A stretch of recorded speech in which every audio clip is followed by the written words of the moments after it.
Hello, dear friend. Welcome to this quiet space of healing rest.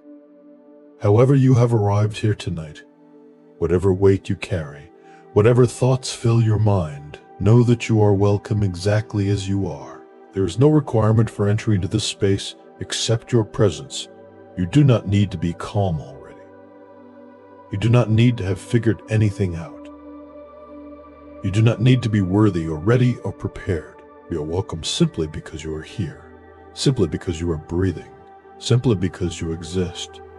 Tonight we will explore together the ancient wisdom of Zen Buddhism, not as philosophy to study or concepts to master, but as direct medicine for your tired spirit. These teachings have brought rest to countless souls across centuries. They are simple and profound, gentle yet powerful. They speak to something deep within you that already knows their truth, that is always known, that is simply waiting to remember.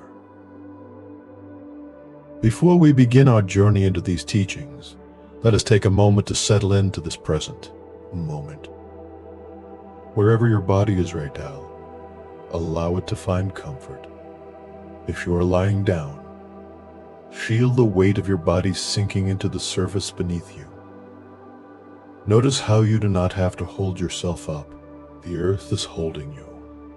The bed or floor or ground is supporting your entire weight. You can release. You can let go. Let your head be heavy on the pillow. Let your arms rest naturally wherever they fall. Let your legs extend and soften. There's no correct position. There's only what feels comfortable and natural for you right now. If you are sitting, allow your spine to find its natural curve. Let your shoulders drop down and back. Let your hands rest gently. Let your whole body settle like sediment settling to the bottom of a still pond. Slowly, naturally, without force. Take a deep, nourishing breath with me now. Breathe in slowly through your nose. Draw in the breath deep into your belly, feeling your abdomen expand. Hold that breath gently for just a moment, and now release it through your mouth with a soft sigh, letting all the accumulated tension of your day flow out with that exhalation. Let us do this once more. Breathe in peace. Breathe in stillness. Breathe in this moment, and breathe out worry. Breathe out rushing. Breathe out everything that no longer serves you. Beautiful. Now let your breath return to its own natural rhythm. Your body knows how to breathe. It has breathed you through every moment of your life without you needing to think about it. Trust it now to continue this sacred work. If your eyes are open, allow them to gently close now, or soften into an unfocused gaze. Let your eyelids be heavy. Let the small muscles around your eyes release. Let your whole face soften like snow melting in the first warmth of spring. Your jaw can unclench. Your tongue can rest softly in your mouth. Your forehead can smooth. Every tiny muscle in your face that works so. A huddle day to express, to communicate, to present yourself to the world. All of these can rest now. There's no one to perform for. Nothing to show. You can simply be. In the heart of Zen Buddhism lies a teaching so simple that it is easily overlooked, yet so profound that it changes everything. The teaching is this: the peace you seek is not somewhere else waiting to be found in some future moment when conditions are finally perfect. Peace is here, now in this very moment, beneath the surface noise of your busy mind. Peace is your natural state, your original nature, what you are when you stop trying to be something else. Tonight you are not here to create peace or manufacture calm or force yourself into relaxation.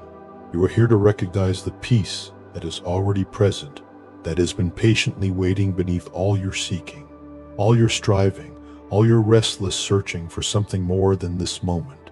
You are here to come home to yourself. And home is not distant. Home is here. Home is now. Home is now. Home is this breath, this heartbeat, this simple fact of being alive. Let me begin with a story of a wanderer who spent years searching for treasure, not knowing he was standing on it all along.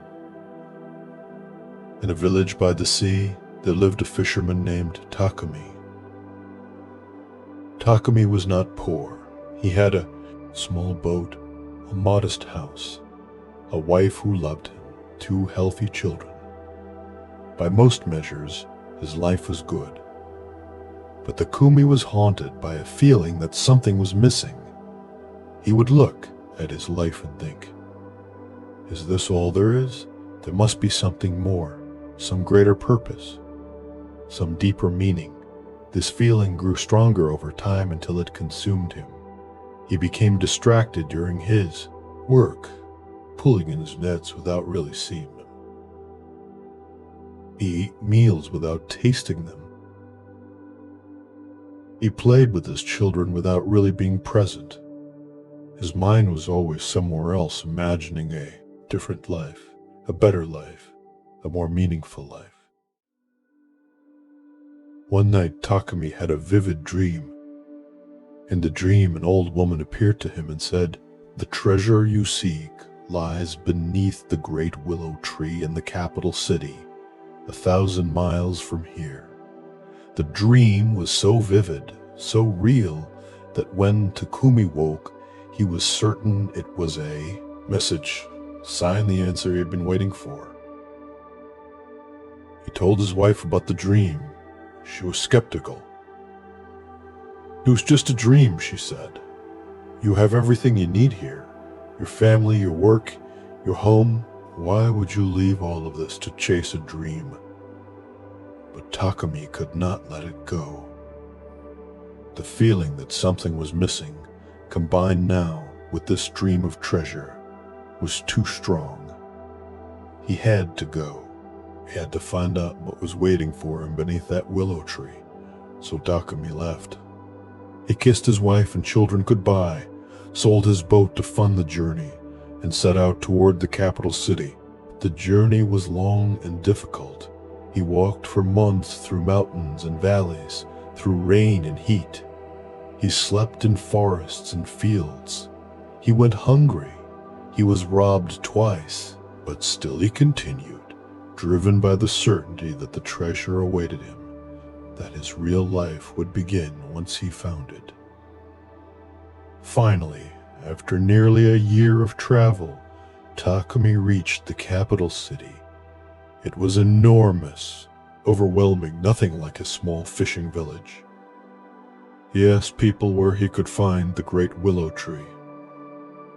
Many people laughed at him. There were dozens of willow trees in the city.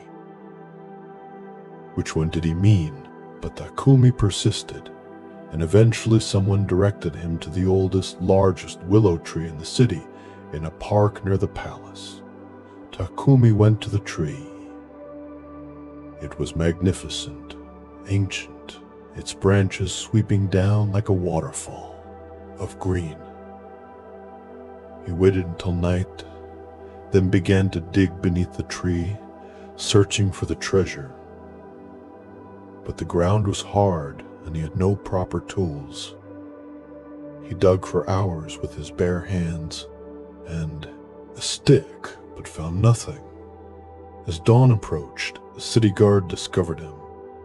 "What are you doing?" the guard demanded. Takumi, exhausted and defeated, told him everything. The dream, the journey, the treasure he was seeking. The guard listened, then laughed. "You traveled 1,000 miles because of a dream. What foolishness. I have dreams too, you know. Just last night I dreamed about a fishing village by the sea, and the small house with a persimmon tree in the yard, and buried beneath that tree was a great treasure. But you do not see me abandoning my post to chase such nonsense." Takumi's heart stopped. A fishing village by the sea, a house with a persimmon tree.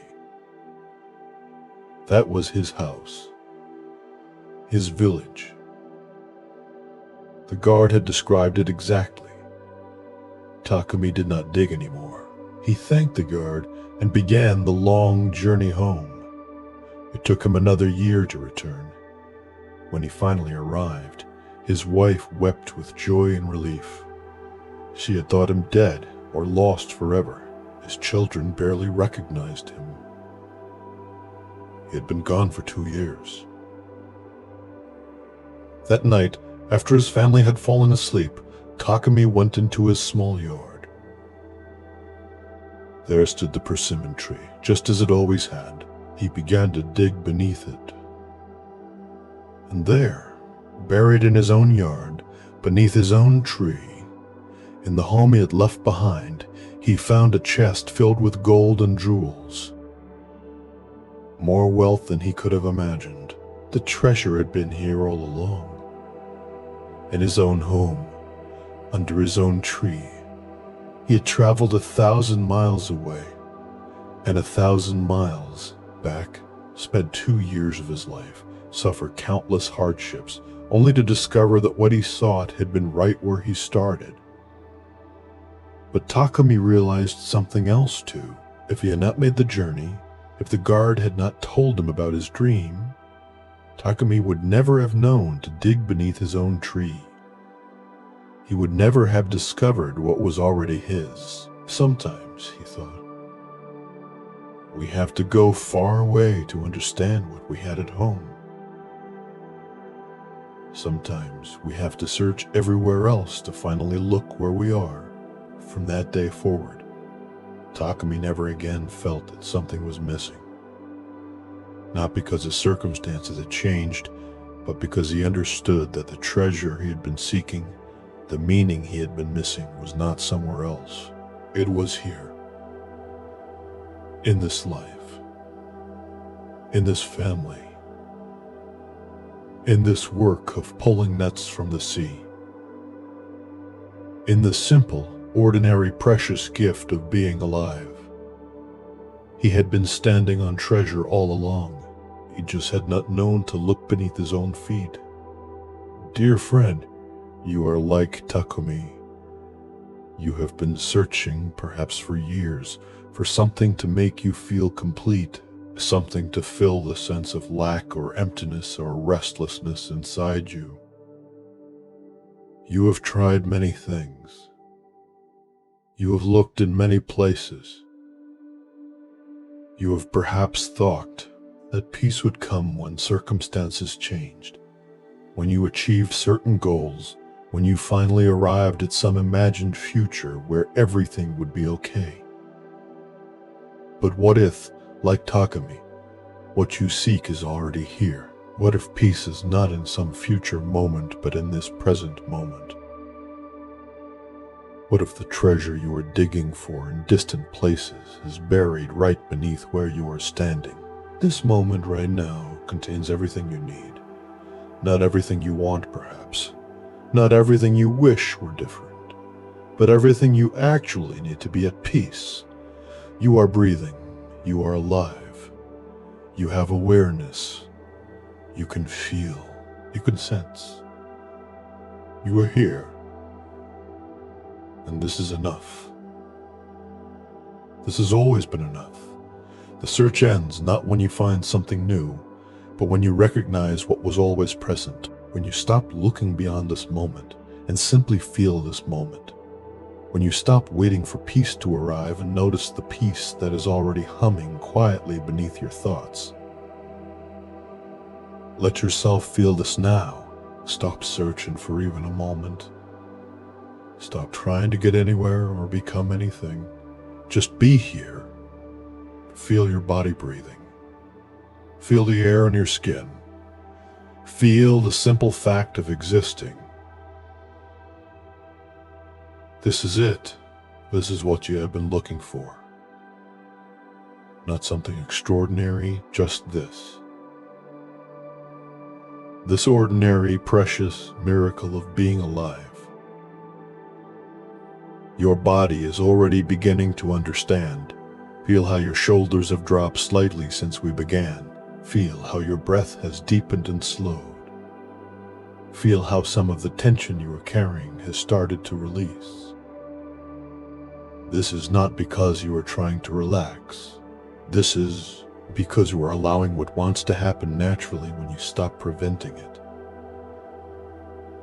Let me share another teaching with you. A teaching about a student who discovered that what she feared most was actually an invitation to freedom. In a monastery in the mountains, there was a young nun named Emmy who struggled with terrible anxiety. From morning until night, her mind raced with worries. She worried about whether she was practicing correctly. She worried about what her teachers thought of her. She worried about whether she would ever find peace. She worried about the future. She worried about the past. The anxiety was like a constant companion. Always there. Always speaking. Always disturbing her peace. Emmy tried everything to get rid of the anxiety. She meditated for hours, trying to force her mind to be calm. She did breathing exercises. She chanted mantras. She studied teachings about letting go of attachment. But nothing worked. The more she tried to eliminate the anxiety, the worse it seemed to become. It was exhausting. She began to feel like a failure, like she was the only person who could not find peace through practice. One day, in desperation, Emmy went to the abbess of the monastery, an old woman named Kuhn, who was known for a deep wisdom and compassion. Emmy prostrated herself before Kuhn and said, "Please, help me.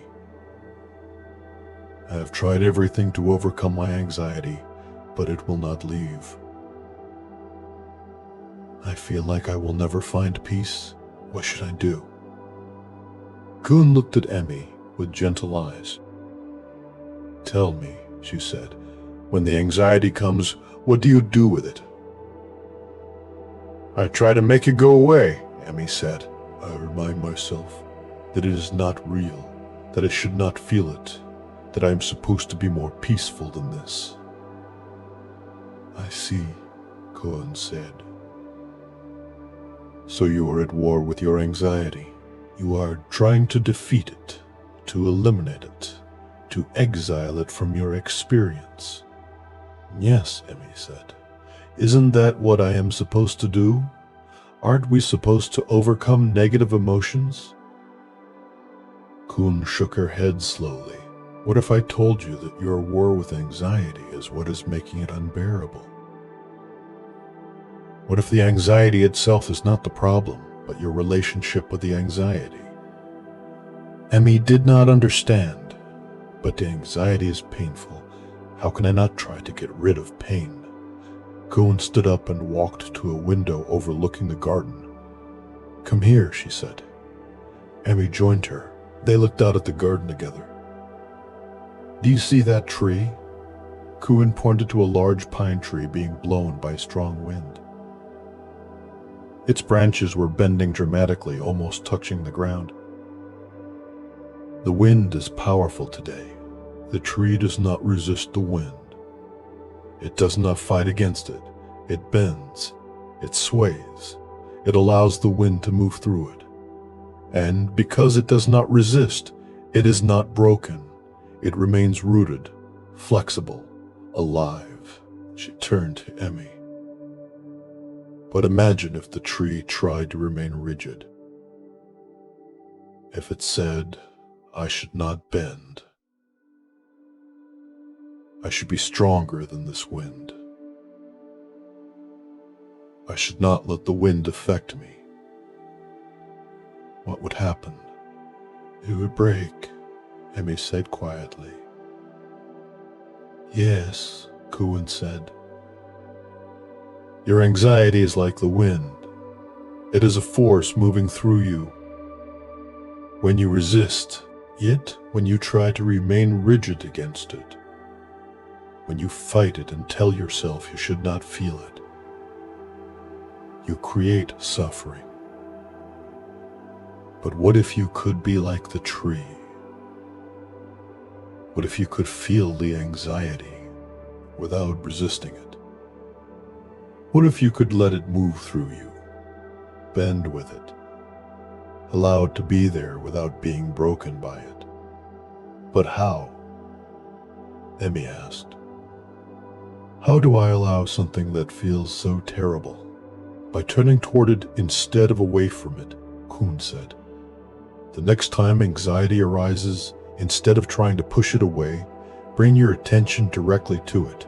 Feel where it lives in your body. Notice its qualities. Is it hot or cold? Is it tight or loose? Is it in your chest, your belly, or your throat? Get curious about it. Become intimate with it, not to make it go away, but to truly know what it is, to meet it as it actually is, not as you fear it to be. Over the following weeks, Emmy practiced this new approach. When anxiety arose, instead of immediately trying to suppress it or change it, she would pause. She would bring her attention to her body and notice where she felt the anxiety.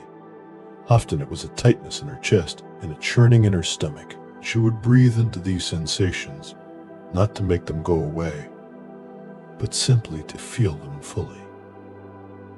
She would say to herself, "This is anxiety. This is what it feels like. I can feel this. I do not need to fear this feeling." Something remarkable began to happen. When Emmy stopped fighting the anxiety, when she simply allowed it to be there and felt it without judgment, it began to change. Not always disappearing, but losing its power over her. She realized that anxiety was just sensation, just energy in her body. It was not dangerous. It was not unbearable. It was just uncomfortable, and discomfort was something she could be with. She also began to notice something beneath the anxiety. When she could stay present with the feeling without running away from it, she could sense a deeper layer underneath. Often there was fear. Fear of not being good enough, fear of being judged, fear of failing. And beneath that fear, there was often a tender vulnerability, a young part of herself that just wanted to be accepted and loved. When Emmy could meet this tender place with compassion instead of judgment, something softened. The anxiety was still there sometimes, but it was no longer the enemy. It was more like a signal, a messenger, trying to tell her something important about what she needed. And she could listen to it without being overwhelmed by it. Months later, Emmy went back to Kuan and thanked her. "You taught me something I never understood before," she said. "Peace is not the absence of difficult emotions. Peace is the capacity to be present with whatever arises without needing to change it or fix it or run away from it. The anxiety still comes sometimes, but I am no longer afraid of it. And in not being afraid of my own experience, I have found a deeper peace than I ever knew existed." Kuna smiled and bowed to her student. "You have learned what cannot be taught with words," she said. "You have discovered through direct experience that you are larger than anything you feel. You are the space that holds all feelings, and that space is always at peace, always whole, always free." Dear one, what are you fighting against right now? What experience are you trying to push away or deny or overcome? Perhaps, like Emmy, you are fighting anxiety, or perhaps you are fighting sadness, or restlessness, or physical discomfort, or simply the fact that you are still awake when you wish you were asleep. Whatever it is, your fight with it is creating additional suffering. The experience itself is just what it is. Just sensation, just energy, just a temporary state. But when you resist it, when you judge yourself for having it, when you tell yourself it should not be happening, you create an inner war that has no winner. What if, like Emmy, you could stop fighting? What if you could turn toward whatever you are, experiencing with curiosity and compassion instead of judgment and resistance? You do not need to like what you are feeling. You do not need to want it. But you can allow it. You can make space for it. You can let it be part of this moment without letting it define your entire experience. Try this now. If there is any discomfort in your body, any tension, any restlessness, instead of trying to make it go away, bring your attention to it.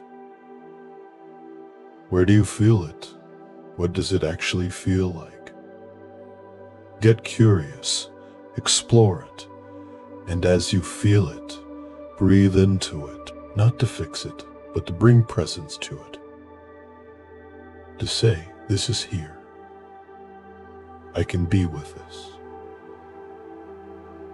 I am larger than this feeling.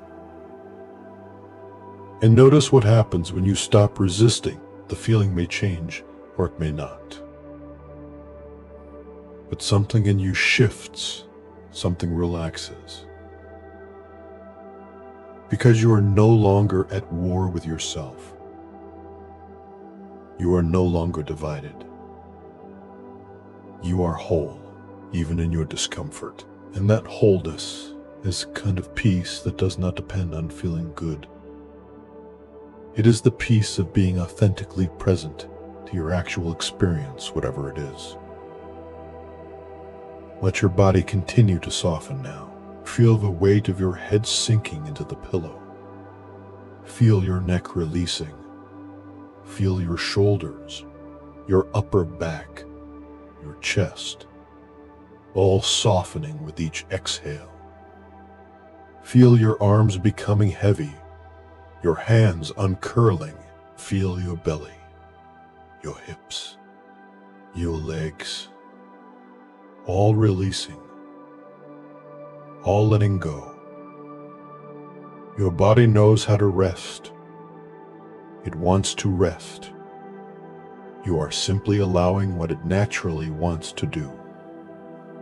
Your breath continues its gentle rhythm, in and out, in and out, like waves on a shore, like the eternal pulse of life itself. You are not making it happen. It is happening through you. You are being breathed by something larger than yourself, by life itself, by existence itself. Trust this. Rest in this.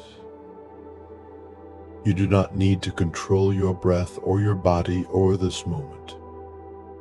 You can simply allow. Simply be. Simply rest. There is one more story I want to share before we go deeper into silence. A story about a master who taught that true wealth has nothing to do with what you possess. In a prosperous city, there lived a wealthy merchant named Ichiro.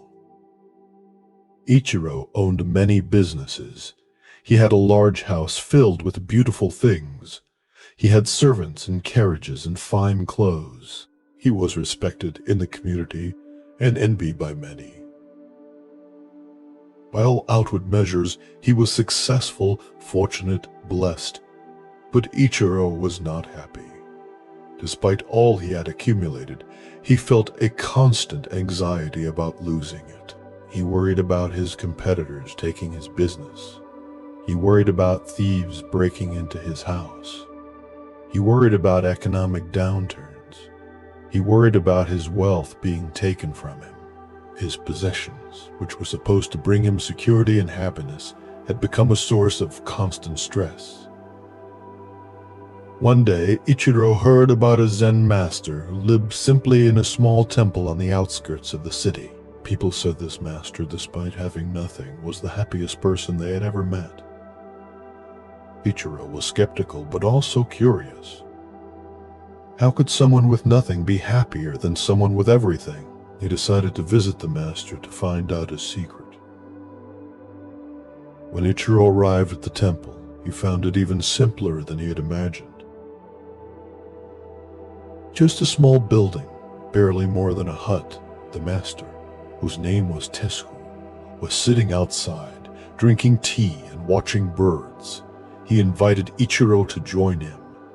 Ichiro sat down, uncomfortable on the hard ground, and got right to the point. "I have heard you are happy despite having nothing." "I have everything, yet I am not happy." "What is your secret?" Tesu smiled and poured tea for his guest. "Tell me," he said, "what do you own?" Ichiro began to list his possessions. His businesses, his house, his servants, his carriages, his fine clothes, his investments.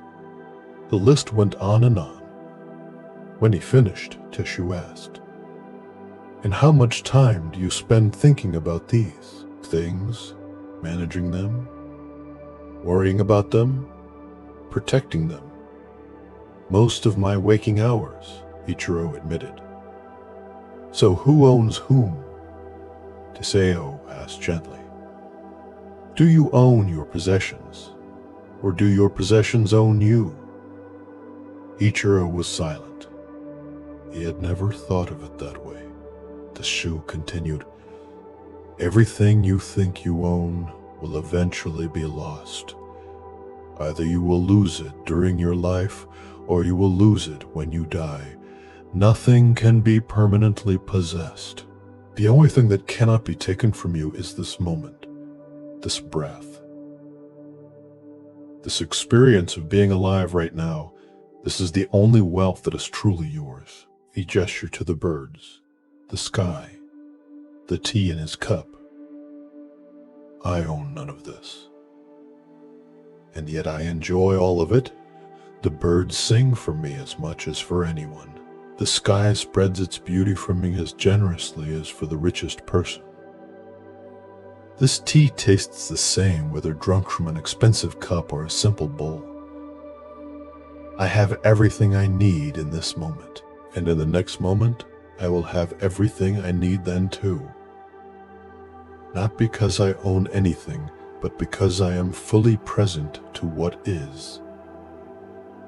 Ichiro listened, something beginning to shift inside him. "But how do you live without worry? How do you feel secure?" "Security is an illusion," Tesasu said. "You have much, and yet you do not feel secure. You feel anxious. You feel you must protect what you have. But true security comes not from having much, but from needing little, from being content with what is, from finding your wealth not in possessions but in presence." Tesu stood up and gestured for Ichiro to follow him. They walked through a small garden behind the temple. It was simple but beautiful. A few vegetables growing, some flowers, a stone path. "This garden feeds me," Tesu said. "These vegetables will become my meals. These flowers will bring me joy. I did not need to buy this joy or pay for this food. I simply planted seeds, tended them, and received what grew. This is wealth, not what I can purchase, but what I can receive. Not what I can own, but what I can appreciate." Ichiro stayed with Tesu for the afternoon. They drank more tea. They sat in silence. They watched the light change as the sun moved across the sky, and for the first time in years, Ichiro was not thinking about his businesses or his possessions. He was just here, just present, just alive in this moment. And in that presence, he felt something he had not felt since he was a child. A simple contentment, a quiet joy, a sense that this moment, exactly as it was enough. When Ichiro left the temple that evening, he was different. He did not give away his possessions or abandon his businesses, but his relationship to them changed. He no longer measured his worth by what he owned. He no longer felt enslaved to protecting and growing his wealth. He began to hold his possessions more lightly, to enjoy them without clinging to them, to recognize that they were temporary conveniences, not the source of his peace or security. He started to find his wealth in other places, in moments of connection with his family, in the taste of his food when he ate slowly and mindfully, in the beauty of dawn when he woke early and watched the sun rise, in the simple fact of being alive and aware and able to experience this mysterious gift of existence. These things, he realized, were his true wealth, and no one could take them from him. They were always available, always abundant, always enough. Dear friend, you too may be seeking security in the wrong places. You may be trying to create peace by controlling your circumstances, by having everything just right, by eliminating all sources of discomfort or uncertainty. But true peace does not come from perfect circumstances. It comes from being present to whatever circumstances are actually here. From finding your wealth not in what you have or achieve, but in your capacity to be alive, to feel, to experience this moment exactly as it is. Right now you are wealthy beyond measure. You have this breath, this heartbeat, this awareness, this moment of existence. No one can take these from you. They're yours completely. And they're enough. They have always been enough. Let yourself feel this wealth now. The richness of simply being alive. The abundance of this present moment. You do not need anything more than what you have right now to be at peace. You are breathing. You are aware. You are here. This is the treasure. This is the wealth. This is everything. Your body is so relaxed now, so soft, so at ease. Feel how you have settled into rest like a stone settling into soft earth. Feel how your breath has become so gentle, so natural, requiring no effort from you. Feel how your mind has begun to quiet, thoughts coming less frequently, with less urgency. You are resting in the treasure that you are, the treasure that has always been here, buried not in some distant place, but right here, in this moment, in this body, in this breath, in this awareness. You are home. You have always been home. And home is rest. Home is peace. Home is this eternal now. Let everything else fade away now. All the stories about what you need or lack, all the searching for something more, all the restless seeking. Let it all fall away and rest in what remains. This simple presence, this basic awareness, this profound peace that asks nothing of you except to notice it, to feel it, to be it. You are enough. This moment is enough. All is well. All has always been well. Rest now in this knowing. Rest deeply. Rest completely.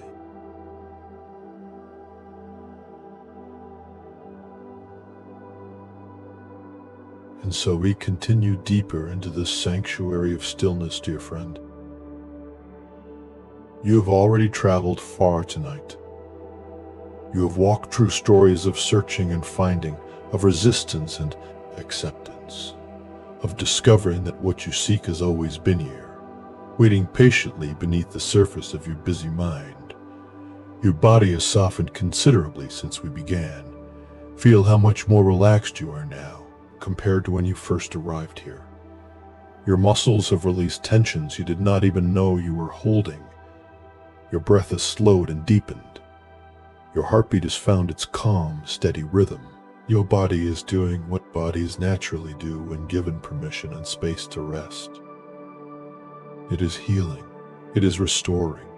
It is returning to its natural state of peace. Let yourself sink even deeper now. Feel the surface beneath you, whether it is a bed, a floor, a cushion rising up to meet you, supporting you completely. You do not need to hold any part of yourself up. You do not need to maintain any position. Everything can be loose, heavy, surrendered. Let your head press deeply into the pillow. Let your shoulders melt down and away from your ears. Let your back, your hips, your legs all become so heavy that they seem to merge with whatever holds them. You are being supported. You are being held. You can trust this completely. Your breath continues its whisper-soft rhythm. In and out. In and out. So gentle now that you might barely notice it, like the breath of a sleeping infant. Natural, effortless. Perfect. Life is breathing you. The universe is moving through you. You do not need to manage this or control it. You could simply rest in the knowing that your body knows exactly what to do. In the Zen tradition, there is a teaching about what is called beginner's mind. It is the mind that approaches everything fresh, as if for the first time, without the burden of past experience, without the filter of accumulated knowledge, without preconceptions about how things should be. When you have beginner's mind, a simple cup of tea is not just another cup of tea you have drunk 1,000 times before. It is this cup of tea, unique, unprecedented, miraculous. When you have beginner's mind, this breath is not just another breath. It is the only breath there is, the breath that is happening now, the breath that has never happened before and will never happen again. Most of us have lost beginner's mind. We have what might be called expert's mind. We think we know what rest is, what it should feel like, how it should progress. We think we know what peace feels like. We compare every experience to past experiences, measuring, judging, evaluating whether this is as good as that was, whether we are doing it right, whether it is working. But tonight I invite you to release expert's mind and return to beginner's mind. What if you have never rested before?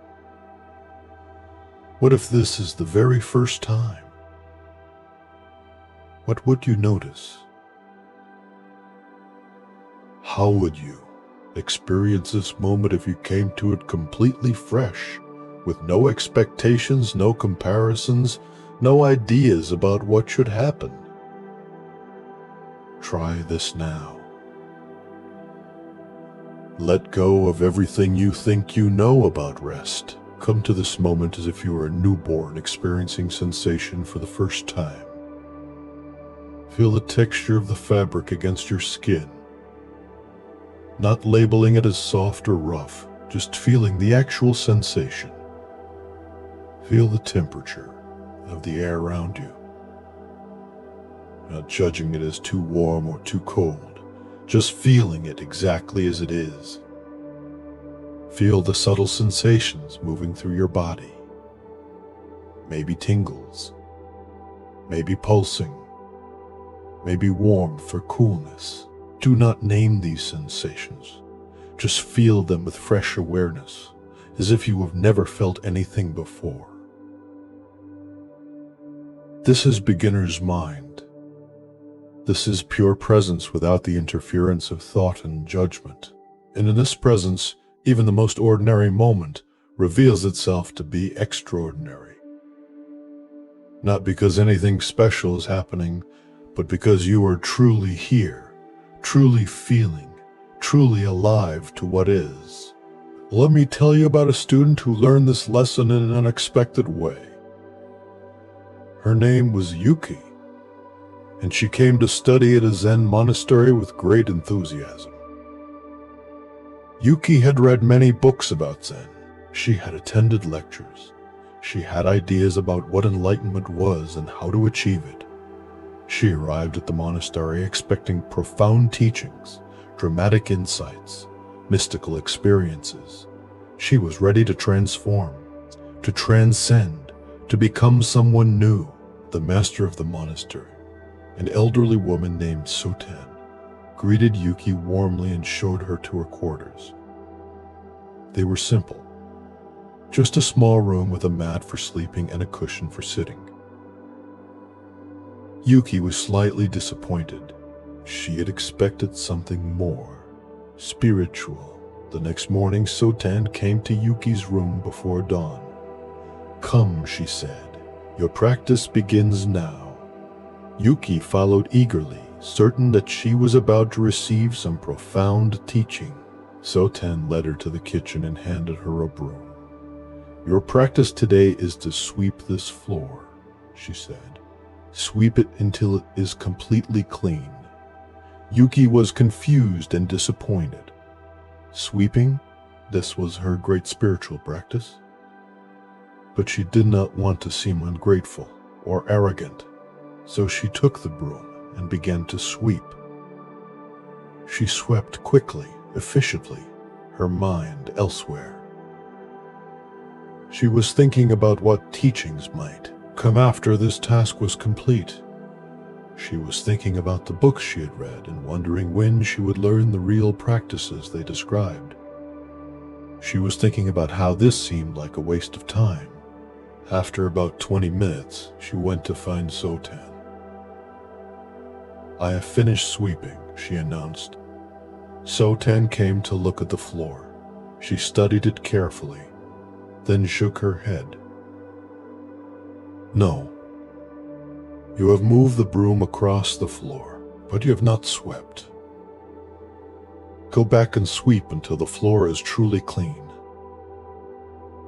Yuki was frustrated but returned to the kitchen. She swept more carefully this time, making sure to get into corners, to pick up every piece of dust.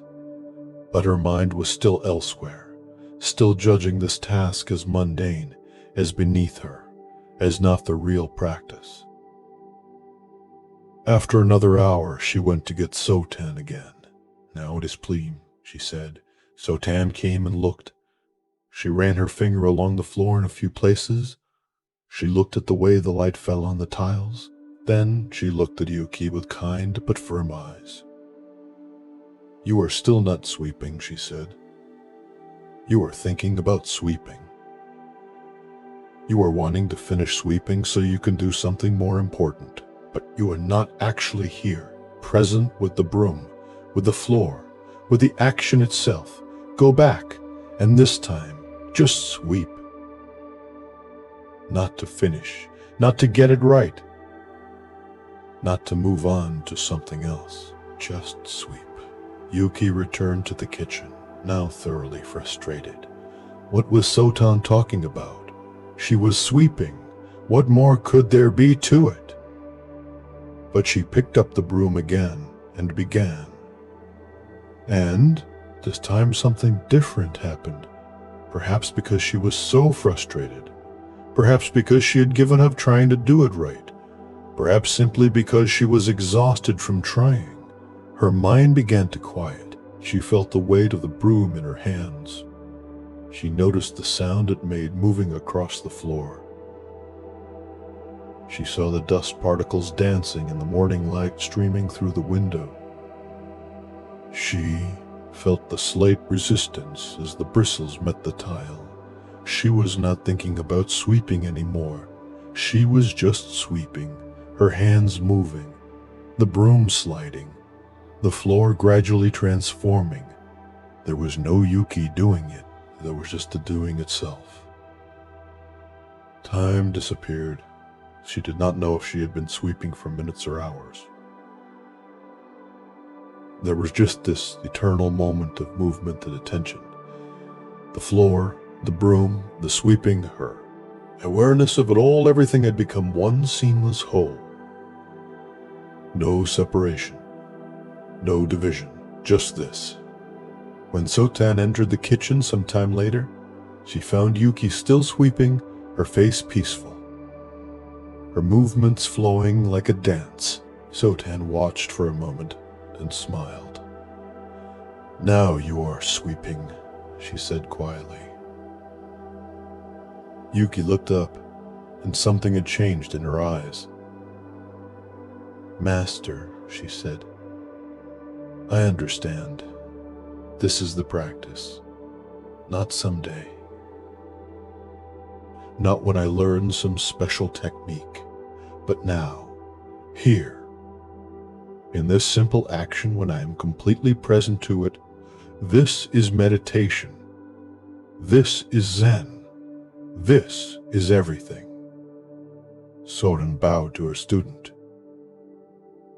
"Yes. Every moment is the practice. Every action is the opportunity. Not to achieve something, but to be completely here. When you wash dishes, just wash dishes. When you walk, just walk. When you breathe, just breathe. When you rest, just rest. Not doing it while thinking about something else, while waiting for something better, while judging whether you are doing it right. Just completely, totally here. From that day forward, Yuki approached everything differently. Not because her tasks changed. She still swept floors and washed dishes and performed countless ordinary duties, but because she understood that these were not obstacles to practice. They were the practice itself. Every moment was an opportunity to be fully present, fully alive, fully engaged with what is actually happening rather than what she wished was happening or thought should be happening. Dear friend, you are like Yuki. You may be lying here thinking that this rest is just something to get through so you can arrive at some better state, some deeper sleep, some more profound peace. You may be judging whether you are doing it right. You may be comparing this experience to other times you have rested. You may be thinking about tomorrow, about what needs to be done, about whether this is working. But what if rest is not a means to an end? What if this moment of rest is complete in itself? What if you are not waiting for sleep to come or for peace to arrive, but simply resting right now, exactly as you are? Not resting while wishing you were more relaxed. Not resting while judging yourself for still having thoughts. Just resting. Just being here.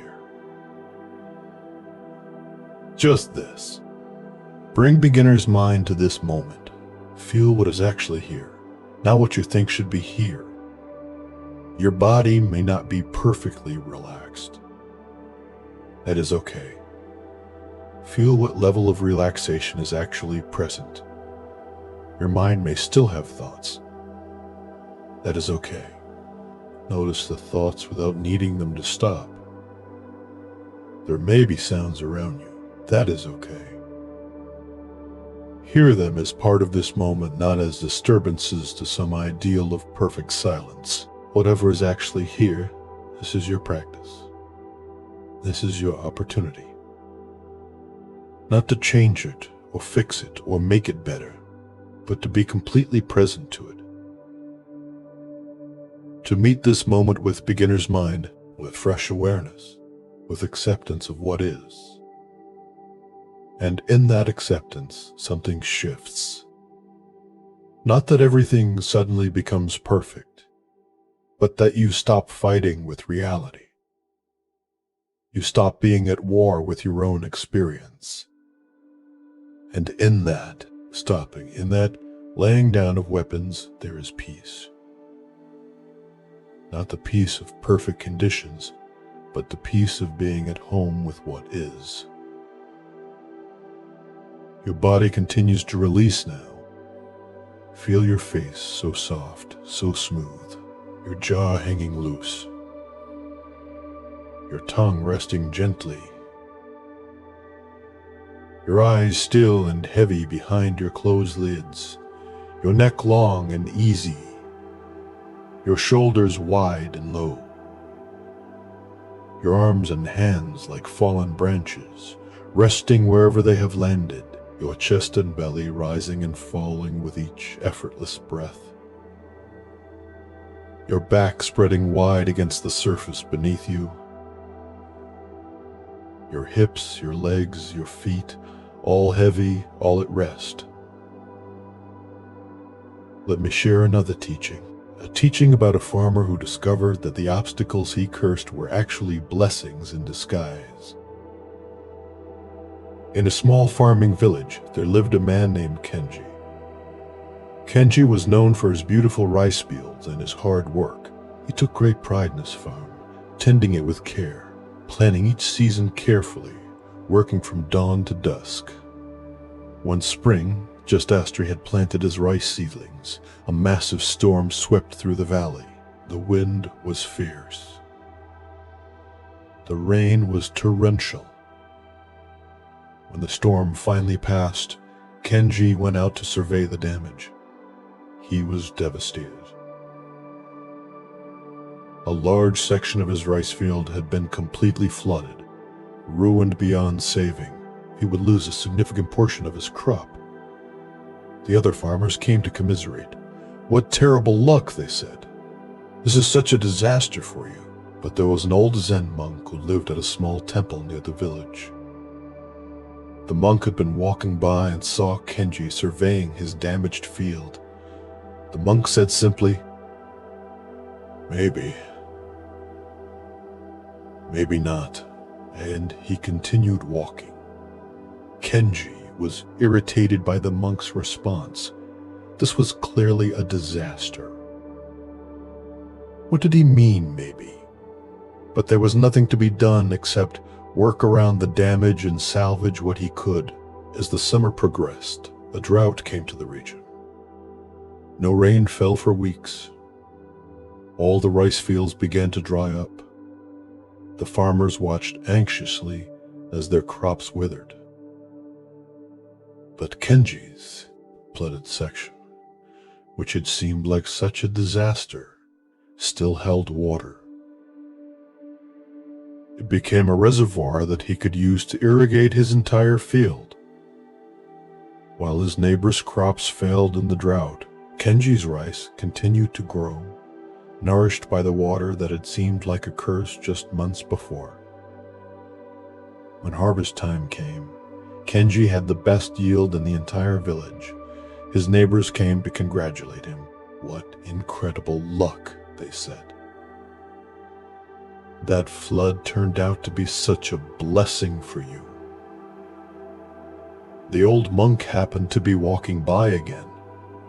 He heard their words and said simply, "Maybe, maybe not," and he continued on his way. Kenji heard him and smiled. This time he understood. The monk was teaching him something profound. We label experiences as good or bad, as blessings or disasters, but we cannot actually know. What seems like misfortune may lead to unexpected benefits. What seems like good fortune may lead to unexpected challenges. Life is not a simple story of good and bad. It is complex, interconnected, constantly unfolding in ways we cannot predict or control. From that day forward, Kenji held his judgments more lightly. When something he considered bad happened, he would remember the monk's words. Maybe, maybe not. He did not know yet how this would unfold, what it might lead to. what hidden blessings might be contained within what appeared to be a curse. And when something he considered good happened, he would remember the same words. He did not know yet what this might cost, what challenges might come with it, how the situation might change. This did not mean Kenji became passive or stopped caring. He still worked hard. He still had preferences. He still felt disappointed when things did not go as he hoped. But he no longer held on to his judgment so tightly. He no longer let his story about what was good or bad dominate his experience. He could be present to what was actually happening rather than being lost in his thoughts about what it meant. Dear one, you too are constantly judging your experience. This is good, this is bad, this is working, this is not working. I am relaxing enough. I am not relaxing enough. This thought should not be here. This sensation should not be here. You are creating stories about your experience, labeling it, evaluating it rather than simply experiencing it. But what if you held your judgments more lightly? What if, when you notice a judgment arising, I am not relaxing well enough, you could simply note it as a thought, as a story, not as truth? What if you could respond with, maybe? Maybe not. I do not actually know if this is good or bad. I am simply here experiencing what I am experiencing. This does not mean you become indifferent. It means you become more present. You stop being lost in the story about the experience and start actually feeling the experience itself. And the experience itself, freed from the overlay of judgment, is much simpler, much more workable, much more at peace. Right now, you may be judging your level of relaxation, your thoughts, your restlessness. What if you let those judgments go? What if you simply felt what you are feeling without the story about what it means, whether it is good enough, whether it is working, just this, just now. Just this body, this breath, this moment, exactly as it is, not good or bad, just here. Your breath is so soft now, so slow. Each inhale bringing in fresh oxygen, nourishing every cell in your body. Each exhale releasing carbon dioxide, releasing tension, releasing everything that no longer serves you. You are not controlling this. It is happening naturally, perfectly, exactly as it needs to. Your body is so wise, it knows what to do. You can trust it completely. There is another teaching I want to share with you. A teaching about a master who showed that true generosity comes not from what you give, but from how you give. In a city temple, there were two monks who both took vows to serve the poor. The first monk, Takashi, was very wealthy before he became a monk. When he took his vows, he donated a large sum of money to build a shelter for the homeless. He was praised throughout the city for his generosity. His name was carved on a stone at the entrance to the shelter. People bowed to him when he walked by, honoring him for his great gift. The second monk, Hiro, had been poor all his life. He had nothing to give except his time and his presence. Every day, he would go to the shelter that Takashi's money had built, and he would sit with the people there. He would listen to their stories. He would hold the hands of the sick. He would help serve meals. He would clean. He would do whatever needed to be done. No one knew his name. No one praised him. He received no recognition. One day, a young student asked the master of the temple, "Both monks serve the poor, but Takashi is famous for his generosity while no one knows about Hiro. Surely, Takashi's gift is greater because it has helped so many people." The master thought for a moment, then said, "Come with me." He took the student to the shelter. They watched Takashi arrive. He was greeted with great fanfare. People thanked him profusely. He smiled and nodded, clearly pleased with their gratitude. He gave a short speech about the importance of charity, then left to attend to other matters. He had been there perhaps 10 minutes, and they watched Hiro arrive. No one greeted him specially. He simply joined the other volunteers and began to work. They saw him sit for over an hour with an old woman who was dying, just holding her hand, saying nothing, just being present with her.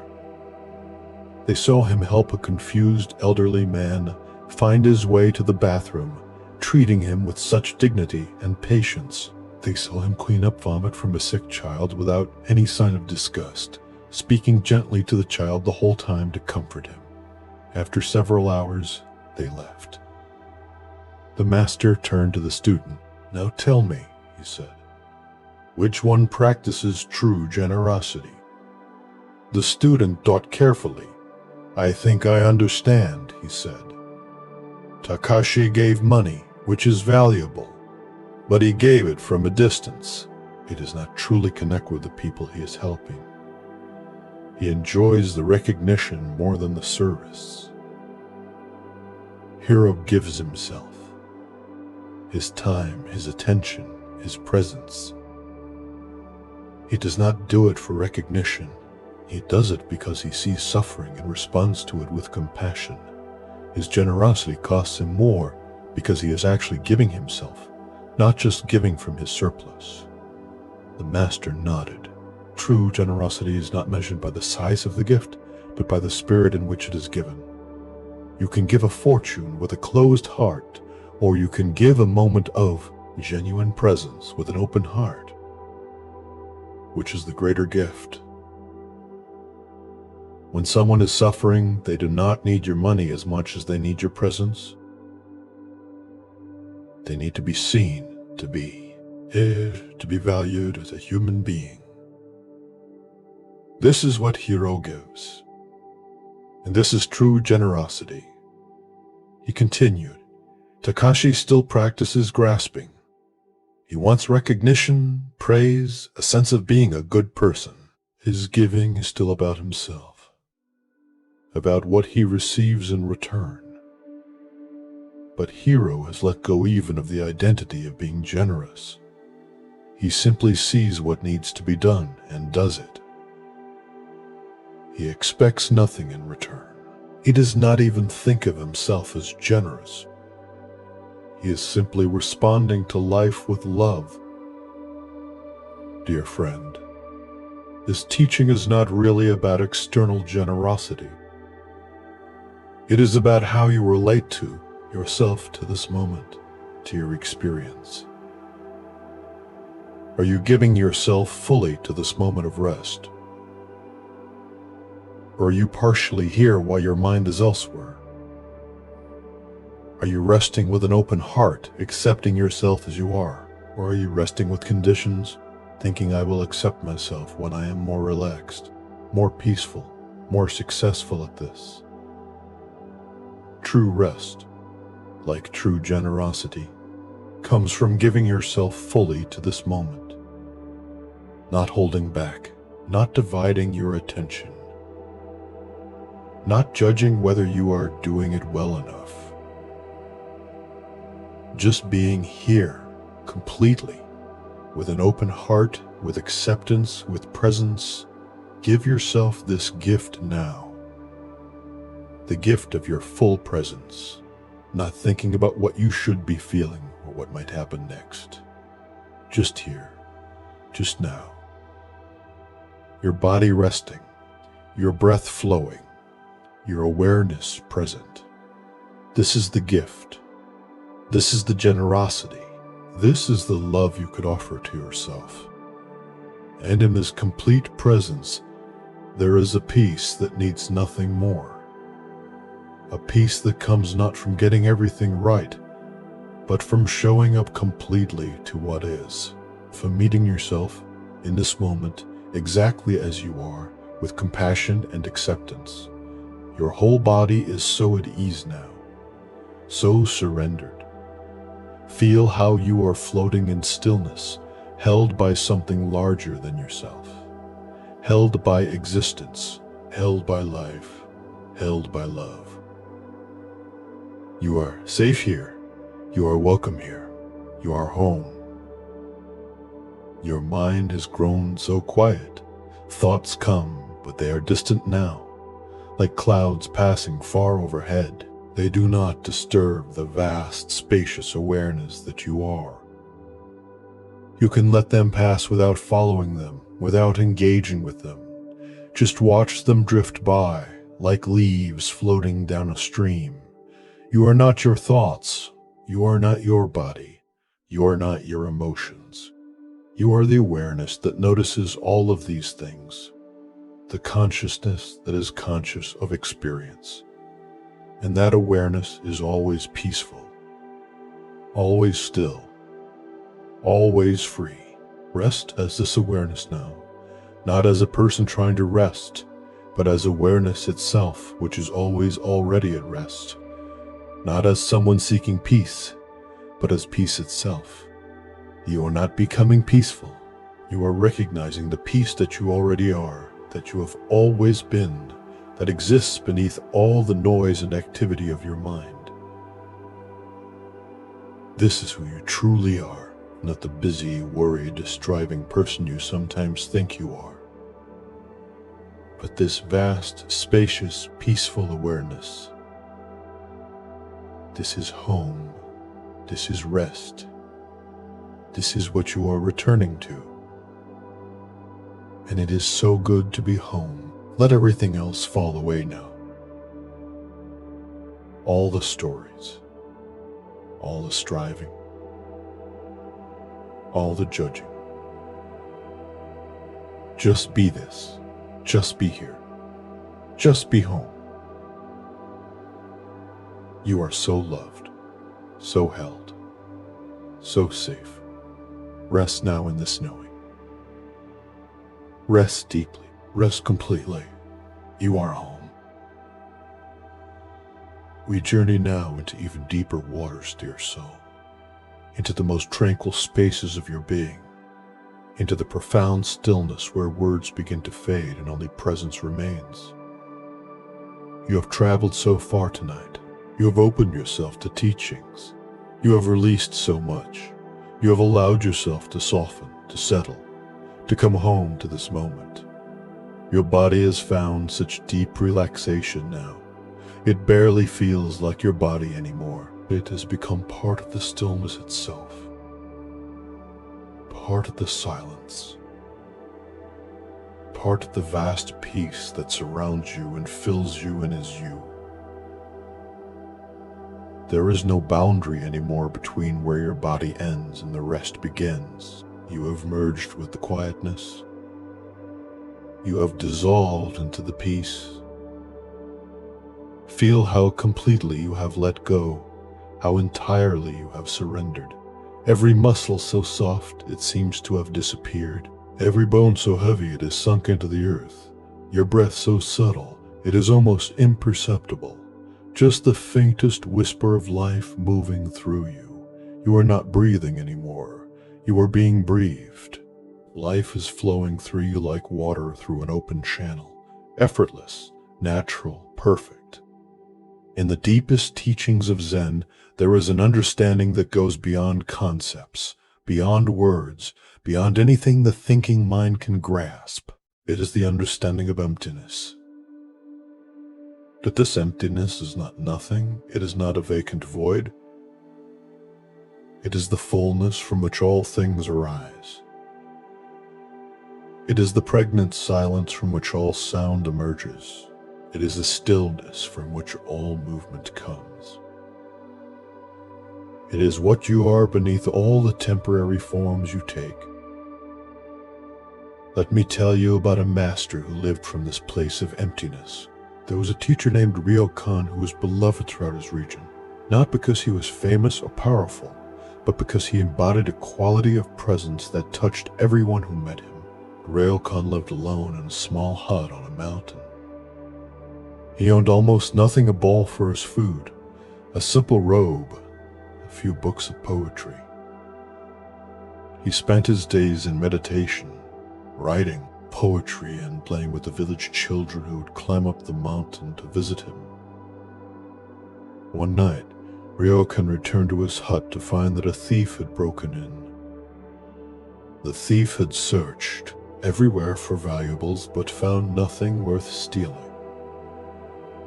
As the thief was about to leave empty-handed, Ryokan appeared in the doorway.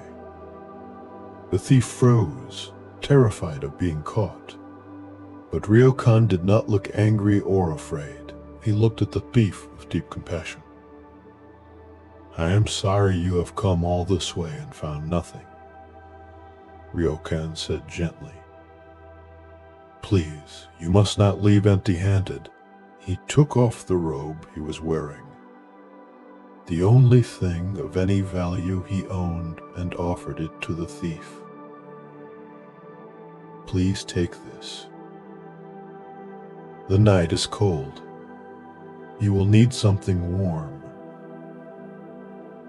The thief was stunned. He took the robe, not knowing what else to do, and fled into the darkness. Ryokan sat naked in his empty hut and looked out the window at the moon. It was a beautiful moon, full and bright, casting silver light across the mountain. Ryokan smiled and wrote a poem. "The thief left it behind the moon at my window."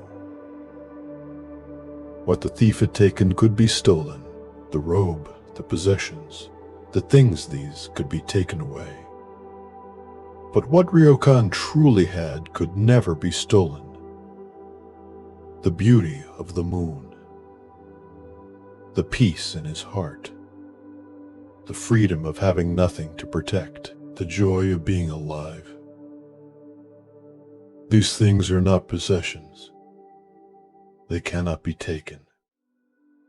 They are what you are when you are not grasping, when you are not clinging, when you are not trying to hold on to anything. This is the emptiness that Zen teaches, not poverty, not deprivation, but freedom. Freedom from the burden of possession. Freedom from the anxiety of protecting what you have. Freedom from the endless cycle of wanting more, getting it, and then wanting even more. When you are empty in this way, you are also full. Full of presence, full of peace, full of the pure experience of being alive, dear friend. What are you holding on to? What are you grasping?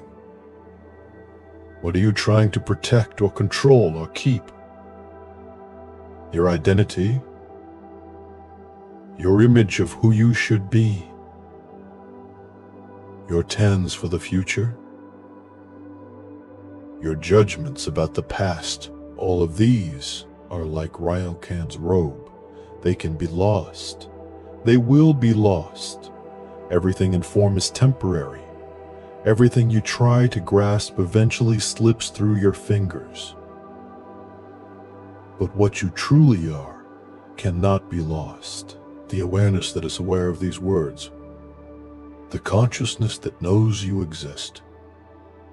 The presence that witnesses all experience. This cannot be stolen. This cannot be destroyed. This is what you are beneath all the temporary forms, and it is always free. Always at peace. Always whole. Let go now of what can be lost, so you can rest in what can never be lost. Let go of your ideas about who you should be. Let go of your worries about the future. Let go of your regrets about the past. Let go of trying to control this moment. Let go of needing anything to be different. Let it all go. And discover the freedom that Ryokan knew. The freedom of having nothing to defend. Nothing to protect. Nothing to grasp. In this letting go, you become empty, and in this emptiness, you become full. Full of peace, full of presence, full of the simple joy of existing. You need nothing more than this breath, this moment, this awareness. And these are always here, always available, always enough. Your body is dissolving now into pure sensation. There is no solid form anymore. Just subtle feelings arising and passing. Tingles. Warmth. Coolness. Pulsing. All of it flowing, changing, never fixed, never permanent. Your body is not a solid thing. It is a process. A constant flow of energy and sensation. And you are not this process. You are the awareness in which this process appears. Let yourself feel this. You are not inside your body looking out. You are the space in which the body appears. You are not limited to this form. You are vast, boundless, without edges or boundaries. The body is like a wave on the ocean of your awareness. It arises, it moves, it will eventually subside. But the ocean remains, the awareness remains, forever unchanged, forever whole, forever at peace. Let me share another story. A story about a student who discovered that what he was seeking was the one who was seeking. His name was Kogen, and he had been practicing Zen for many years. He meditated daily. He attended retreats. He studied with teachers. He had many insights and experiences, but still he felt incomplete. Still he felt that enlightenment, true awakening, was just beyond his reach. He was seeking it constantly, always looking, always trying to grasp something that seemed to elude him. One day, exhausted from years of seeking, Kogen went to his teacher, a woman named Mugai, and said, "Master, I have practiced for so long. I have tried so hard, but I still have not found what I am looking for. What am I missing? What more do I need to do?" Mugai looked at him thoughtfully. "Tell me," she said, "who is looking?" Kogen was confused. "I am looking. I am the one seeking enlightenment." "Show me this eye," Mugai said. "Bring it here so I can see it." Kogen looked within himself, trying to find the one who was seeking. He looked in his thoughts, but thoughts came and went. They were not the seeker. He looked in his feelings, but feelings arose and passed. They were not the seeker. He looked in his body, but the body was just sensations. It was not the seeker. The more he looked for the one who was seeking, the more elusive it became. He could not find it. "I cannot find the seeker," he finally admitted. "Then who is seeking enlightenment?" Mugai asked. Kogen sat in stunned silence. If there was no seeker, then what had he been doing all these years? If he could not find the one who was seeking, then who was all this practice for? The question itself seemed to dissolve. How can there be seeking without a seeker? "You see," Mugai said gently, "the seeking itself creates the sense of someone who is not yet found. The moment you seek enlightenment, you create the illusion of someone who is not yet enlightened. but to someone does not actually exist. It is just a thought, just a mental construct, a story the mind tells. She continued, what you truly are has never been lost. It does not need to be found. It does not need to be achieved or attained or earned. It is here, now, always. It is the awareness that is. Aware right now. It is a consciousness that knows you exist. This awareness has never been unenlightened, has never been incomplete. It is whole, complete, perfect, exactly as it is. And you are this awareness. You've always been this awareness. You will always be this awareness. Kogan listened, and something shifted. Not that he suddenly understood with his mind, but that the seeking itself began to dissolve. If what he was seeking was what he already was, then there is nowhere to go, nothing to achieve, nothing to become. The exhausting journey of seeking suddenly revealed itself as unnecessary. He was already home. He had always been home. He had just been so busy looking for home that he did not notice he was already there. But what do I do now? Kogan asked. If there is nothing to seek, nothing to achieve, then what? Just this, Mugai said. Just be. Just live. Just breathe. Just exist as what you are. Not trying to become enlightened. Not trying to be special. Not trying to achieve some state. Just this ordinary, simple, precious being alive. Washing your bowl. Walking. Sitting. Breathing. When you stop seeking something beyond this moment, you discover that this moment is what you were seeking all along. Dear one, you too have been seeking. Perhaps for peace, for rest, for some sense of completion or wholeness. But what if the one who is seeking does not actually exist? What if it is just a mental habit, just a story? What if you are already what you were seeking, already whole, already at peace? Let the seeking dissolve now. Let the sense of being someone who needs to achieve or become or attain something, let it fall away. What remains? Just this. Just awareness. Just presence.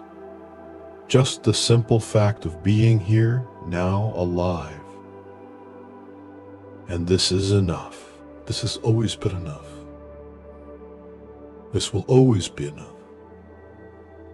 You are not becoming peaceful. You are recognizing the peace that you already are. You are not becoming relaxed. You are discovering the relaxation that is your natural state when you stop creating tension. You are not becoming enlightened. You are awakening to the truth that you have never been anything other than enlightened awareness temporarily dreaming itself as a person. Rest as this awareness now. Not as someone trying to rest. Not as a person lying here hoping to fall asleep, but as the pure awareness in which all experience arises. The consciousness that is conscious. The presence that is present. This is what you truly are, and it is always at rest, always at peace.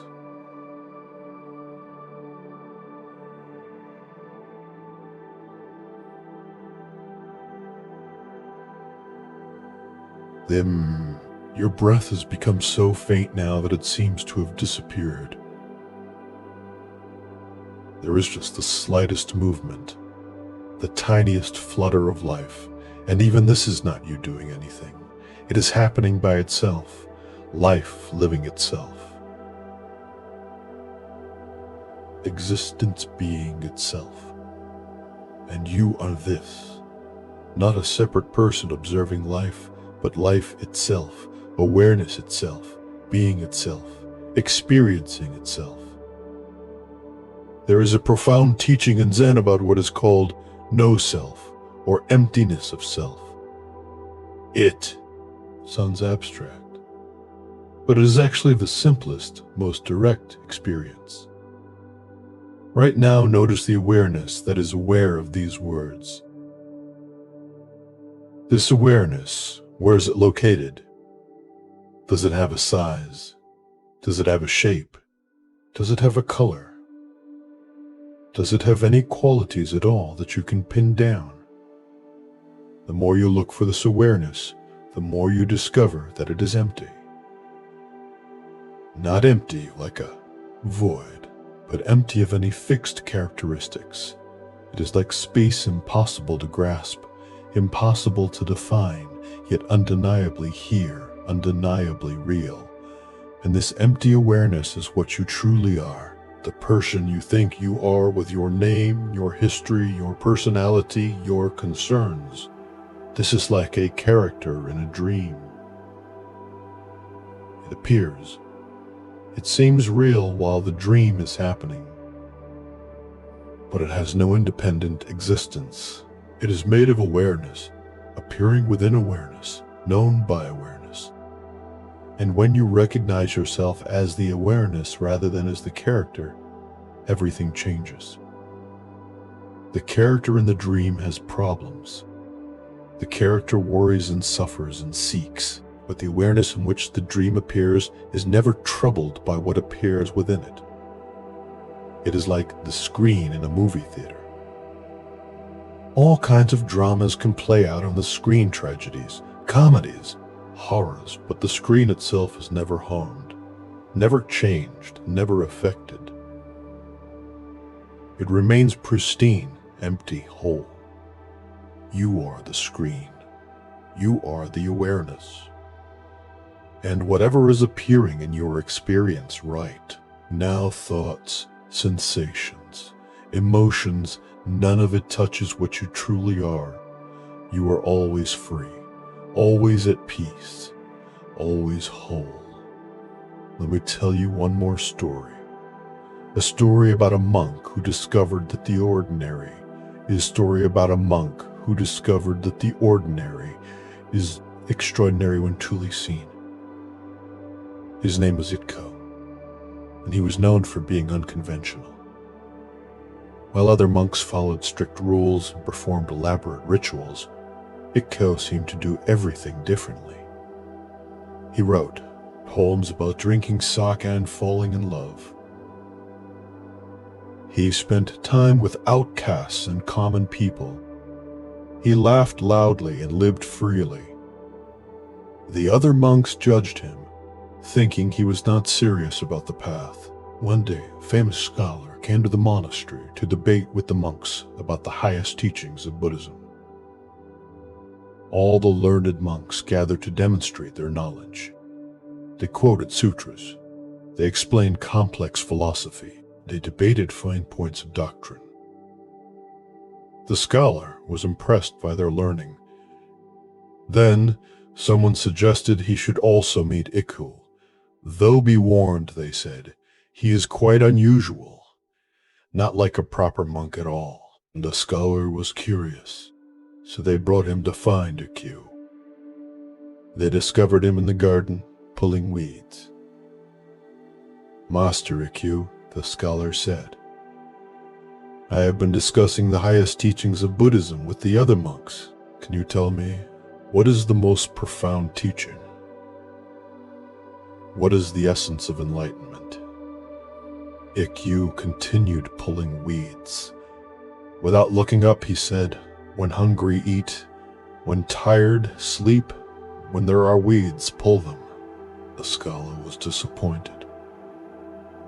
That is it. That is your profound teaching. Even a fool knows to eat when hungry and sleep when tired. Ikku looked up and smiled. Yes, even a fool knows. But can a fool actually do it? Can you eat when you eat without thinking about yesterday's meal or tomorrow's meal? Can you sleep when you sleep without your mind racing to the past or the future? Can you pull weeds when you pull weeds without wishing you were doing something more important? He stood up and brushed the dirt from his hands. Everyone knows they should be present, but almost no one actually is. They eat while thinking about work.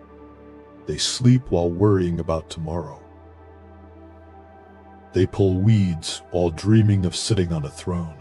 This is the human disease, always being somewhere else in the mind, never here, never now, never with what is actually happening. He looked directly at the scholar.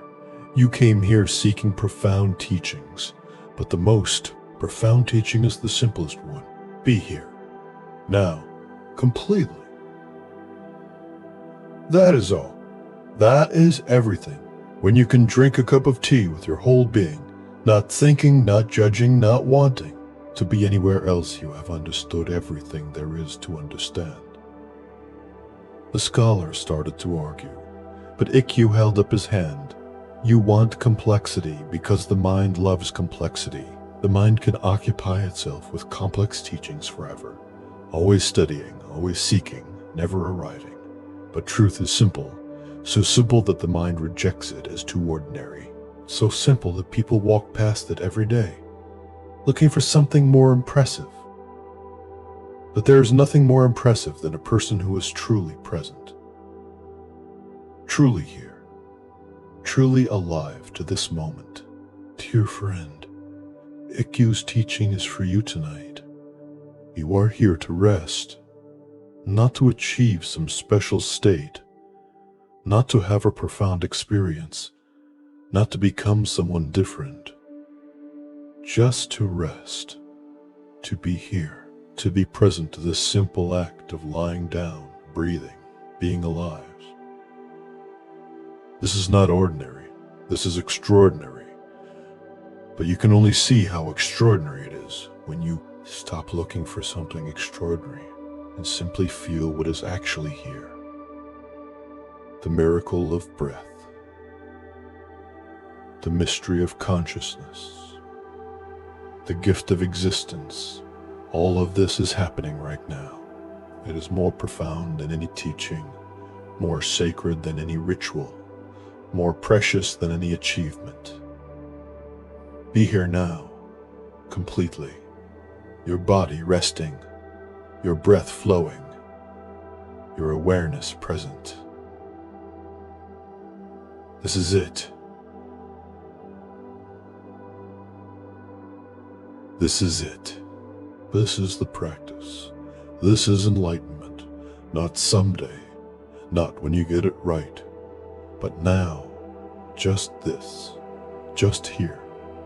Your whole being has become so still now, so quiet, so at peace. You're like a pond with no wind to ripple its surface. Perfectly still, perfectly clear, reflecting everything without distortion. This is your natural state. This is what you are when you stop disturbing yourself with seeking and striving and judging. Rest here now, in this perfect stillness, in this absolute clarity, in this profound peace. You have arrived. You have never left. This is home. This is rest. This is what you are. Let everything dissolve now into this vast stillness. All thoughts fading like mist in the morning sun. All sensations softening into gentle awareness. All sense of being a separate self melting into the infinite. You are vast, so vast, boundless, limitless, free. There is nothing to do, nowhere to go, no one to become. Just this eternal now, this infinite here, this boundless presence. You are home. You are at peace. You are whole. Rest now in the knowing that goes beyond all knowing. In the peace that surpasses all understanding. In the love that needs no object, because it is both the lover and the beloved. You are this. You have always been this. You will always be this. All is well, dear soul. All is well. Let yourself drift now into deeper peace, deeper rest, deeper surrender. You are safe. You are held. You are loved. And you are home. And now we arrive at the final passage of our journey together. Beloved friend, we have traveled through so much tonight, through stories of seeking and finding, of resistance and acceptance, of the illusion of separation and the truth of oneness. You have opened yourself to these teachings. You have allowed them to work on you like gentle rain on thirsty earth. And now we rest in the deepest silence, in the most profound peace, in the very heart of being itself. Your body has become so still that you may have forgotten it exists. It has dissolved into the great stillness. It has merged with the silence that holds everything. There is no longer a clear sense of where your body ends and space begins. You have melted. You have merged. You have become one with the peace that surrounds you. Your breath is barely perceptible now. The faintest whisper. So subtle that you cannot tell where one breath ends and another begins. It is like the breath of eternity itself, like the pulse of the infinite, like existence, breathing itself through the momentary form that once seemed to be you, but now reveals itself as simply another expression of the one awareness that is all there is. In the most profound teachings of Zen, there is a pointing towards something that cannot be named or described.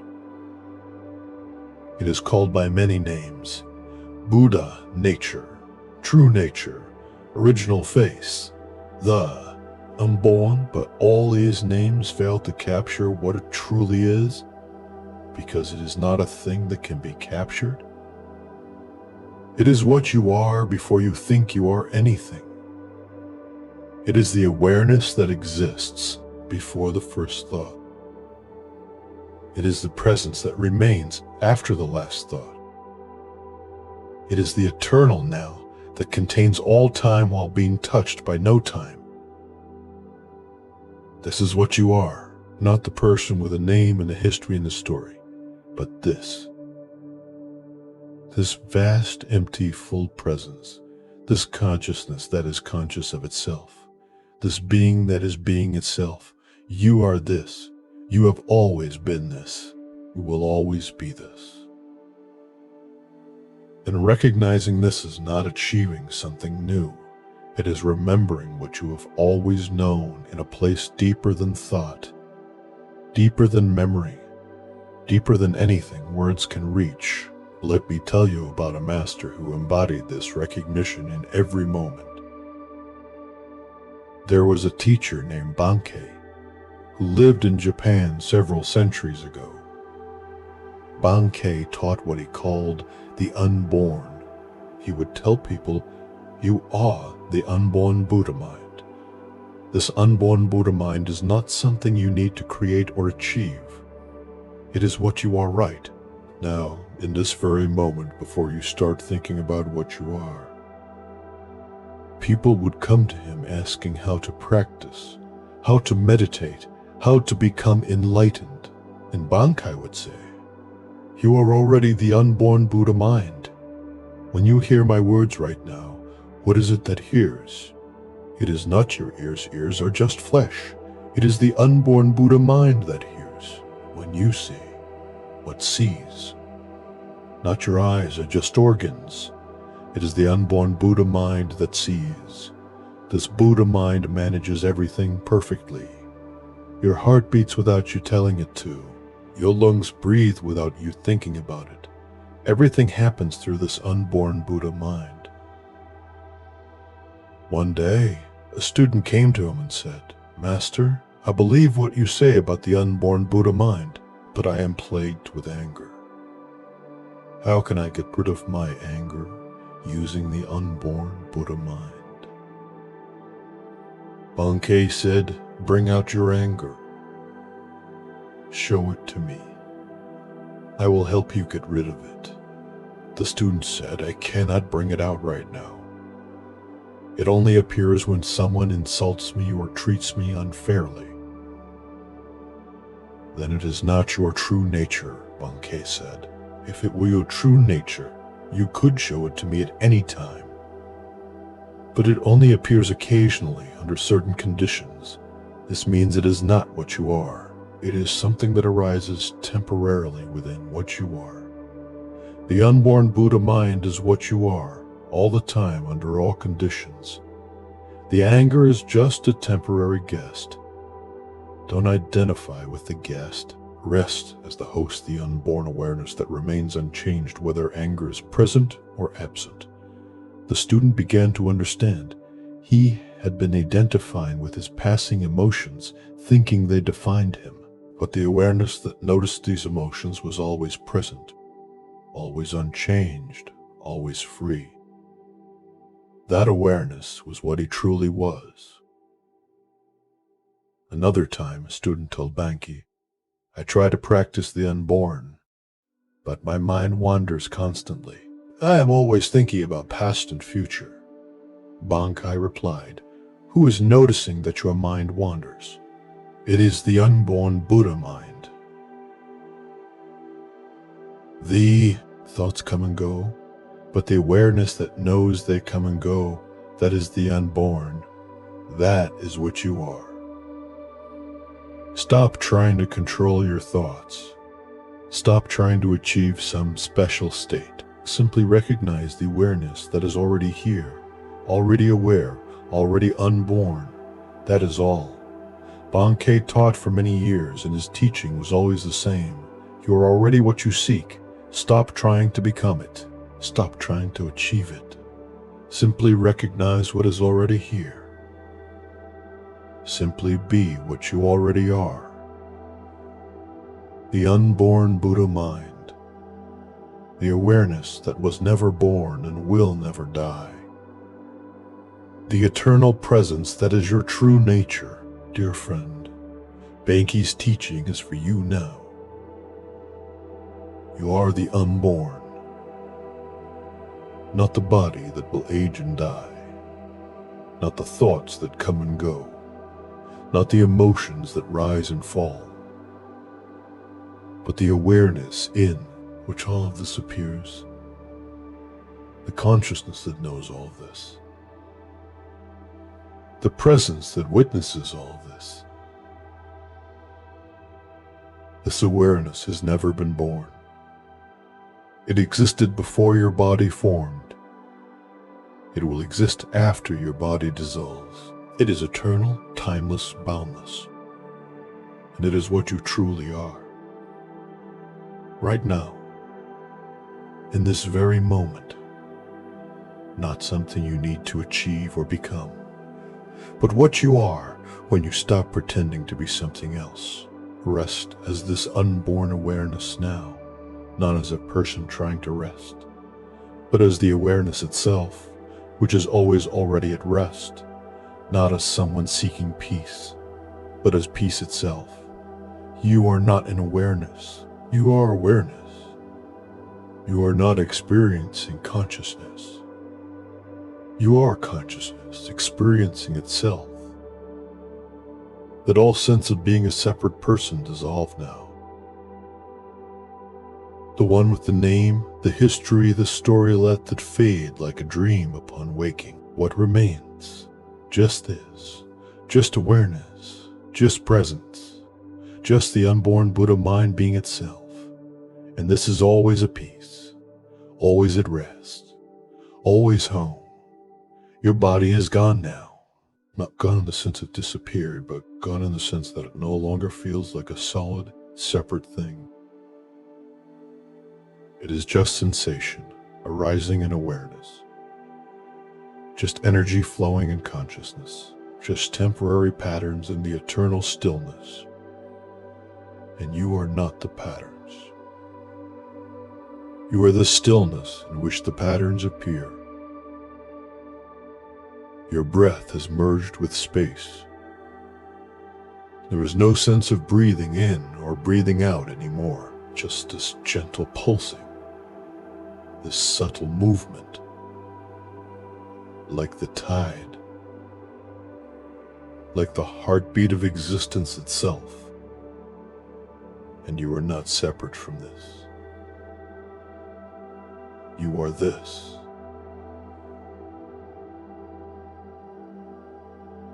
You are the breathing and the breath. You are the awareness and all that is aware. One seamless whole.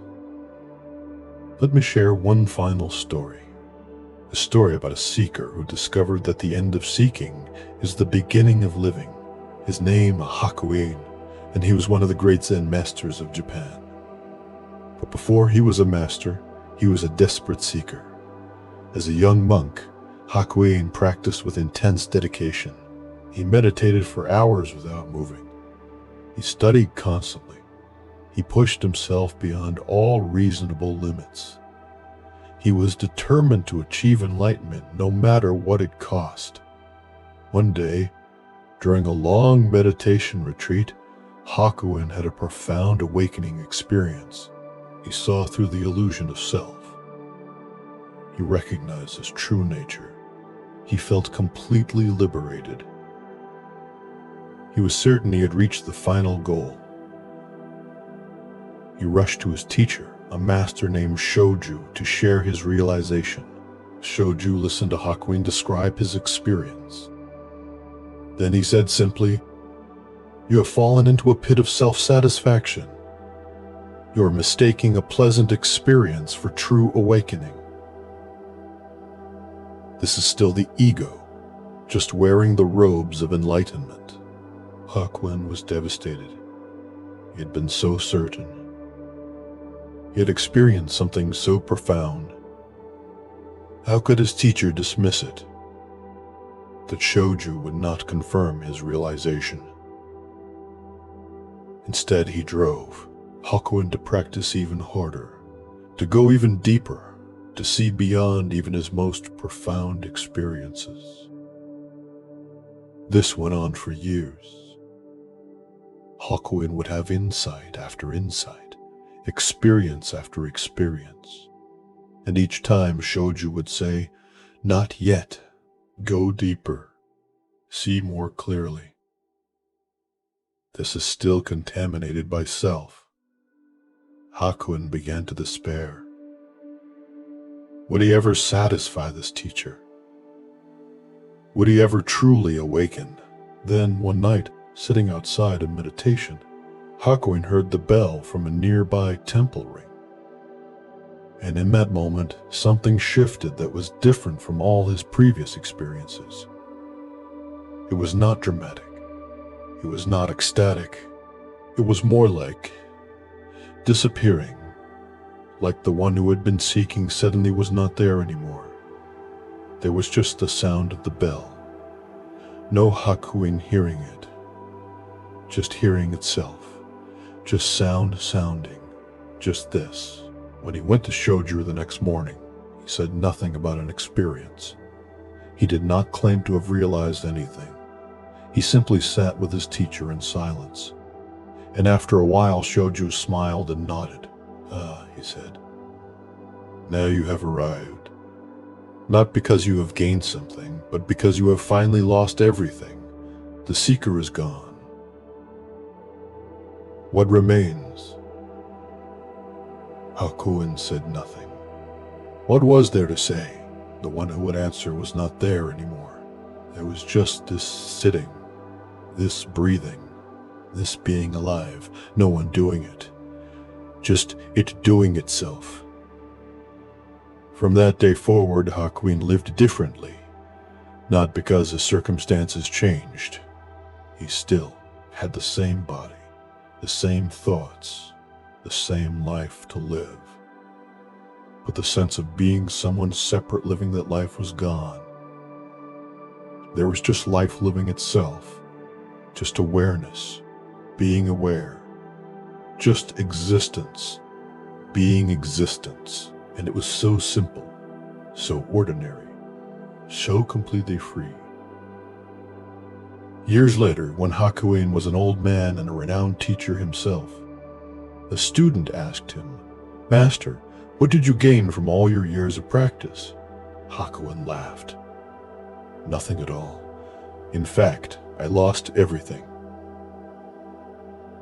I lost the idea that I was someone who could gain or lose anything. I lost the seeker who was looking for enlightenment. I lost the self that thought it was separate from life. And in losing everything, I found that there was nothing to find. What I am, what everyone is, was here all along. Not hidden, not far away. But so simple, so obvious, so completely this, that. The seeking mind walks right past it looking for something more impressive.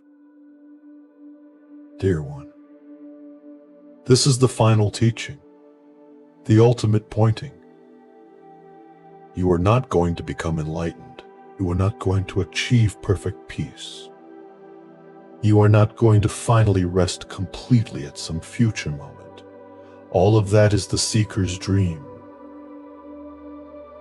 All of that keeps the illusion alive that you are not already what you seek.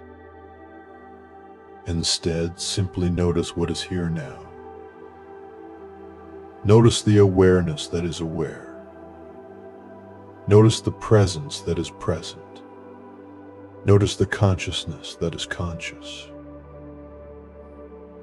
This is it. This is what you are. This is what you have been seeking. Not something to gain, but something to recognize. Not something to become, but something to remember you have always been. And in this recognition, the seeking ends. Not because you have found what you were looking for, but because you see that there was never anyone seeking. Never anything to find. There is just this. Just awareness being aware. Just presence being present. Just life living itself. And you are this. You have always been this. You will always be this. Let go now of trying to get anywhere or become anything. Let go of the seeker, the one who thinks they're not there yet, not peaceful yet, not enlightened yet. Let that whole story dissolve like mist in the morning sun. What remains? Just this, just now, just being. And it is so simple, so obvious, so completely ordinary and extraordinary at the same time. You are not a person resting. You are rest itself. You are not someone experiencing peace. You are peace experiencing itself. You are not in this moment. You are this moment. There's no separation. There has never been separation. There's only this one infinite awareness appearing as everything, experiencing itself as everything, but never actually becoming any separate thing. Rest is this oneness, this completeness, not two things becoming one, but the recognition that there have never been two. Only this, only ever this. One infinite being expressing itself in infinite ways while remaining forever undivided, forever whole, forever one. Your awareness is expanded to include everything now. There are no boundaries anymore. No inside or outside. No self or other. No here or there. Just this vast, boundless, infinite presence. Just this eternal now. Just this absolute here. And you are this. not in this, not experiencing this, but this itself, being itself, knowing itself, loving itself. Let everything dissolve now into this infinite being. Let all form fade into the formless.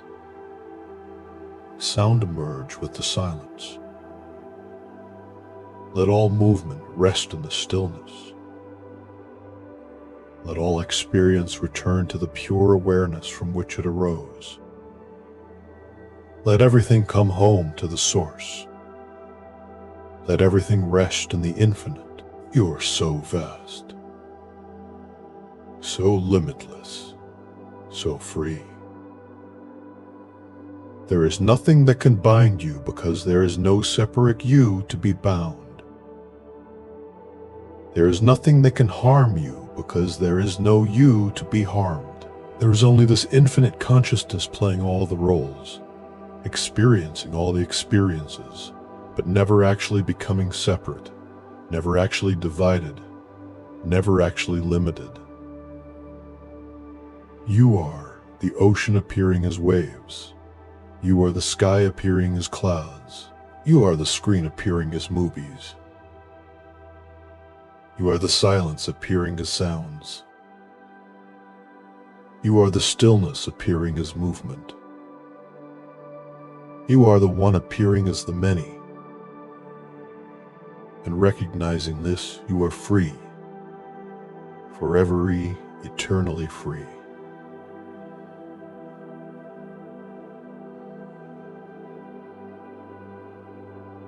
Absolutely free. There is nothing more to seek, nothing more to find, nothing more to understand, nothing more to become. You are complete, you are whole. You are perfect exactly as you are, which is not any particular way, because you are always and no way simultaneously.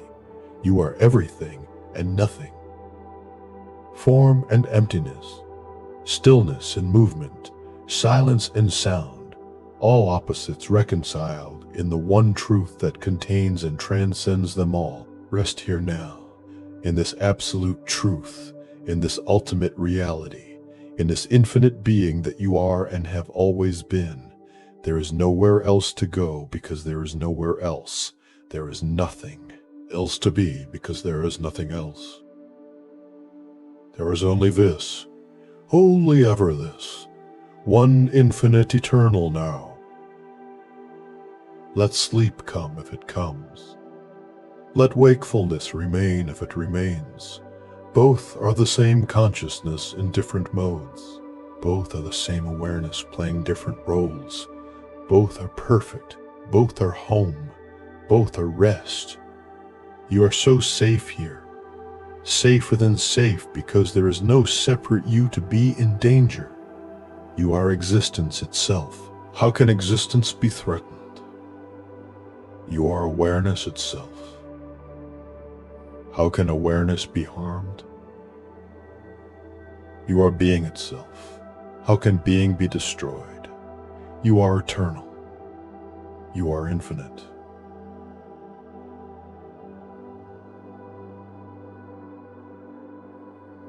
Rest in this knowing that is beyond all knowing. In this peace that surpasses all understanding. In this love that requires no object because it is the lover and the beloved, the loving and the loved, all one, all whole, all complete, all is well, beloved. All has always been well, all will always be well, because there is only this, and this is perfect, absolutely, eternally, infinitely perfect, not because it matches some ideal, but because it is reality itself. And reality cannot be other than it is.